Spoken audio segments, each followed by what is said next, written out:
आज का सबसे पहला कार्यक्रम था प्रायश्चित जल यात्रा, जो कि हमारे यहाँ नदी से परिपूर्ण हुआ।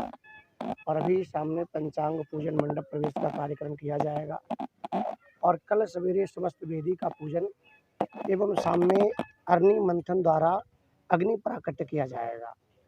और सामने प्रतिदिन रात्रि में हमारे प्रवाचिका जी आई हुई हैं, वो प्रवचन भी देंगे। अखिलेश्वरी साध्वी जी हैं, वो प्रवचन भी करेंगे। और वृंदावन से रासलीला मंडली आए हैं, वो रासलीला का भी कार्यक्रम दिखाएंगे।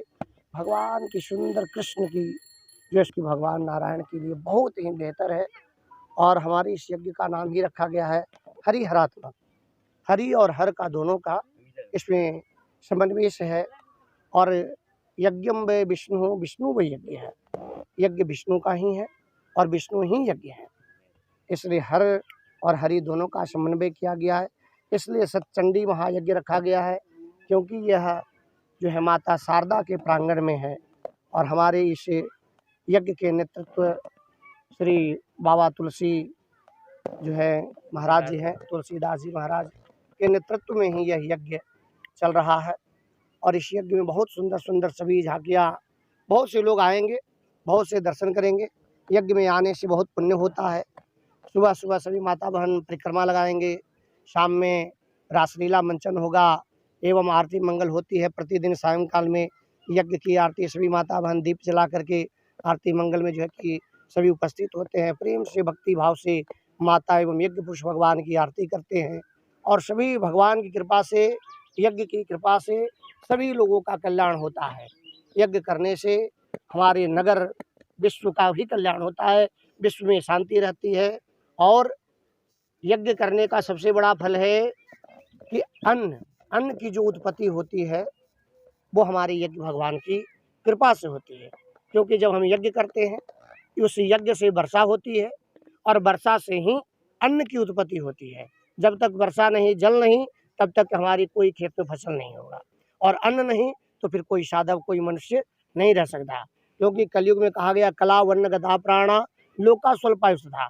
कलयुग में अन्न में प्राण है और लोग थोड़े से आयु में ही जीवित रहते हैं। इसलिए यज्ञ जो है यह एक साधन है, क्योंकि भगवान की नाम उच्चारण करने का इससे बड़ा सुनहरा अवसर कहीं नहीं मिलता। यही भगवान की कृपा है जिससे यह अवसर प्राप्ति हमेशा हो सके। जी, हम इस यज्ञ के आचार्य श्री पवन पांडे जी हैं। हम यहीं गया के ही निवासी हैं, गया में ही वास करते हैं। और बहुत मेरा भी सौभाग्य है कि यज्ञ कराने का यह अवसर प्राप्त हुआ। महायज्ञ का प्रारंभ आज से हुआ है और हिंदू नववर्ष भी आज ही से प्रारंभ हुआ है। क्या कहना चाहेंगे ग्रामवासियों को? जी, सबसे पहले तो पूरे देशवासियों को नववर्ष को हार्दिक शुभकामनाएं। आज हमारे ग्राम पंचायत गुठिया के ग्राम गुठिया में यज्ञ का कलश यात्रा शुभारंभ किया गया था। 9 दिन का यज्ञ है, जिसमें सभी ग्रामवासी मिलकर और जितने भी क्षेत्र का कलश उठाएं, सभी का हार्दिक अभिनंदन, बधाई। और यज्ञ मेरा सफल हो, सभी को मिलकर के सफल बनाएंगे। और आज नवरात्रि भारतवर्ष में आज ही से शुरुआत हुआ था, उसको भी लिए भी मैं, और अभी तो चुनाव का समय है, चल रहा है भी, जिसमें तो हम पूरे देशवासियों में जो भी चुनाव हो रहा है तो जो भी अच्छा कार्य करेंगे उनके लिए भी मैं मनाऊंगा कि उनका जीत हो और मेरा देश का विकास हो। मैं पार्टी निर्गत से ना बात करूंगा कि कौन पार्टी से, लेकिन जो अच्छा विकास करे मेरे देश के लिए, भविष्य उज्जवल युवाओं के लिए, माता बहनों के लिए, मैं चाहूँगा ये नववर्ष नवरात्रि में कि उनका चुनाव जीत हो और मेरा देश विकास करे। जय हिंद, जय भारत। मैं गुठिया पंचायत मुखिया प्रतिनिधि, उपाध्यक्ष मुखिया संघ का, नगर प्रखंड गया। इस जगह का नाम है ग्राम पंचायत गुठिया।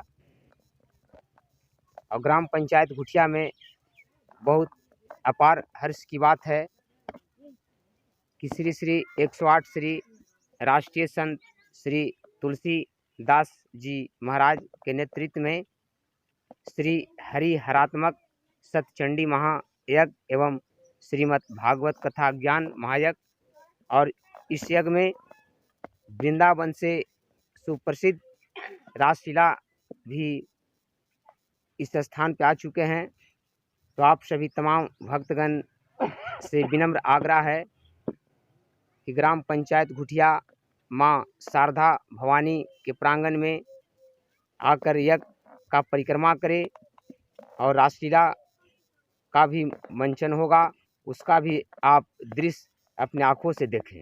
परिचय दे दो। मेरा नाम ऋषि संजय यादव नाम हुआ। मैं इसी गांव ग्राम पंचायत घुटिया का मैं निवासी हूं। तो आप सभी भक्तगण से मैं विनम्र आग्रह करता हूं कि इस यज्ञ में यथासंभव सहयोग कर पुण्य का भागी बने। तुलसी पक्षी के पिए, घटे न सरिता नीर, और दान किए धनना घटे जो सहाय रघुवीर। गीता के प्रमाण में भगवान श्री कृष्ण कहते हैं यज्ञाद भवन्ति पर्जन्याद, पर्जन्याद भवति संभवः। भगवान श्री कृष्ण अर्जुन से कहते हैं कि हे अर्जुन, यह पूरा संसार ही यज्ञमय है। प्रत्येक व्यक्ति को यज्ञ करना चाहिए। यज्ञ के माध्यम से यज्ञ क्यों करते हैं? कहा कि जब हम यज्ञ करते हैं, यज्ञ करने से देवता प्रसन्न होते हैं। देवता प्रसन्न होते हैं तो वृष्टि होती है, और जब वर्षा होती है तो हम सभी किसानों के घर में अन्न उत्पन्न होते हैं, और जब अन्न उत्पन्न होते हैं तो उससे हम अपना निर्वाह भी करते हैं, और उसी अन्न से हम जो है संत महात्मा की सेवा भी करते हैं। और वेद में लिखा गया है, यज्ञो ही परमो धर्मः, यज्ञ ही परम धर्म है। यह हमारी वैदिक सनातन परंपरा में यज्ञ का विधान भगवान श्री राम जी जो है कई बार यज्ञ किए, भगवान श्री कृष्ण ने भी यज्ञ किए। और इस प्रकार से तभी से जिस प्रकार से महात्मा वशिष्ठ, महात्मा विश्वामित्र, महात्मा पराशर इत्यादि इस यज्ञ को मतलब शुभ मान करके करते थे, और उसी परंपरा में मैं अयोध्या से चल करके आया हूँ।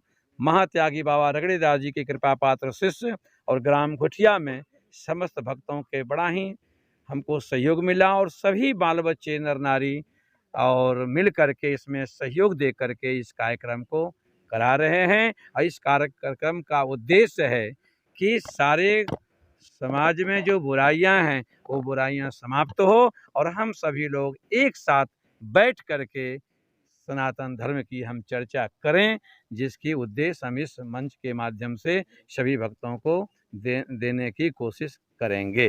इसीलिए यह भगवान श्री कृष्ण कहते हैं, अर्जुन यज्ञ करना बहुत जरूरी है, यज्ञ करना परम श्रेष्ठ है। इसलिए यज्ञ का मतलब यजन, तो इस यज्ञ के माध्यम से और दूसरी दिया संतों के मुखार से यज्ञ जो हम करते हैं, पृथ्वी में जो दूषित वातावरण